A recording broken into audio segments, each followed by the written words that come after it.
সাল্লাম বলছেন, আল মুসলিম ও আখুল মুসলিম, এক মুসলমান আর এক মুসলমানের ভাই।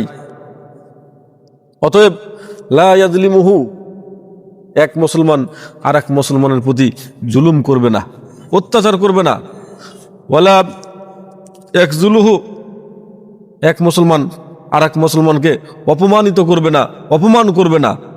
ওয়ালা ইয়াহকিরুহু, এক মুসলমান আর এক মুসলমানকে তুচ্ছ জ্ঞান করবে না, হেই প্রতিপূর্ণ করবে না।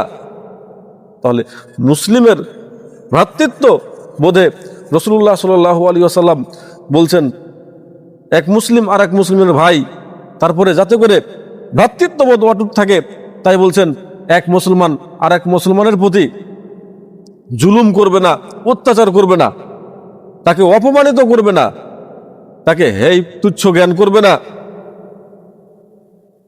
কুল্লুল মুসলিমে আলাল মুসলিমে হারামুন দামুহু ওয়া মালুহু ওয়া ইরজুহু, প্রত্যেক মুসলমানের উপর আর এক মুসলমানের জন্য হারাম তার রক্তক্ষরণ করা, তাকে হত্যা করা, তাকে অন্যায়ভাবে তার উপর টর্চার করা এবং অন্যায়ভাবে তার মাল ছিনিয়ে নেওয়া, আত্মসাৎ করা, তার মাল নষ্ট করা আর এক মুসলমানের জন্য হারাম।